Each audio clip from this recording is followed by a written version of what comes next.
away from downtown, on the edge of an old forest, stood Hawthorne County Hospital, a crumbling, yellow brick building that had been around since before World War II.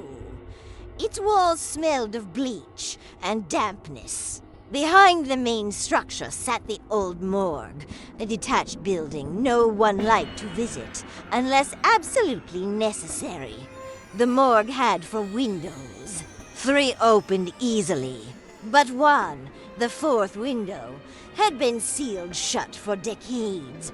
Dr. Rachel Stone, 33, had just joined as a forensic pathologist after finishing her residency in New York.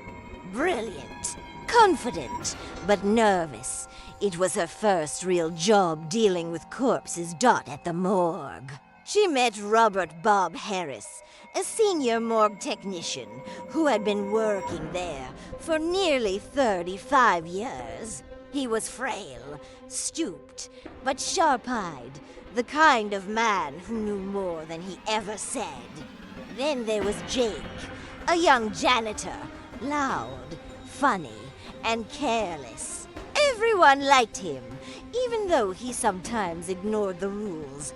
The hospital was run by Dean Charles Whitman, an old-school administrator in his 60s, strict, respected, and oddly superstitious for a man of science. The night shifts were handled by Nurse Evelyn Carter, a seasoned nurse who'd seen too much and who refused to stay near the morgue after midnight. The warning on Rachel's first day, Bob warned her, "You can open any window you like in this morgue. Dark, but don't ever touch the 4th one." Rachel smirked. "Why? You think it's haunted?" Bob didn't laugh. Everyone does, until something happens. Then they don't laugh anymore. She shrugged it off, thinking it was just an old man's superstition. But that night, her world began to change. The story of Dr. Joshua Reed 6 years ago. A doctor named Joshua Reed worked in the same morgue. A man of logic, he never believed in the supernatural.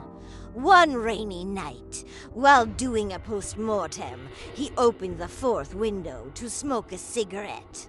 Nurse Evelyn passed by and saw him doing it. As the window creaked open, a pale mist drifted in. Dr. Reed froze. His expression twisted into pure horror, as if he saw something no one else could.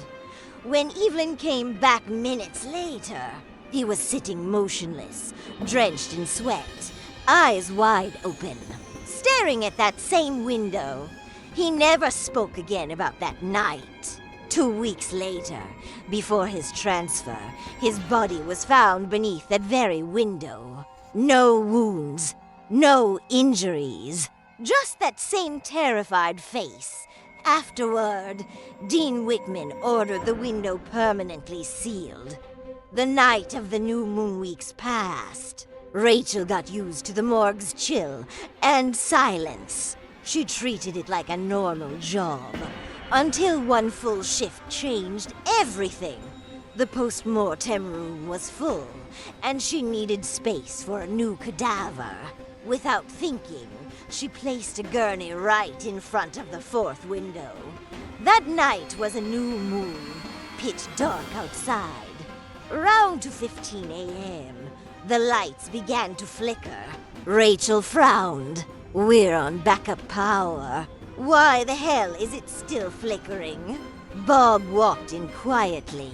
"Because it's new moon night. Dark. And you just blocked the 4th window." Rachel laughed nervously, but a chill ran down her spine. Moments later, a faint scraping sound filled the room, like fingernails dragging across metal bars. She turned. The iron bars were bending outward. "Hello, is someone there?" There was only darkness and a faint glow outside, like the light of a candle lost in fog. The corpse's sheet suddenly lifted in a gust of icy wind. Rachel froze. Her heart pounded. That was the first night she couldn't sleep. The truth revealed next day. She cornered Bob. Bob, what's the deal with that damn window? Something's not right. Bob hesitated, his voice trembling. Doc, anyone who disrespects that window ends up dead. Remember Dr. Reed? He didn't vanish. He was taken. Rachel, still skeptical, went straight to Dean Whitman's office.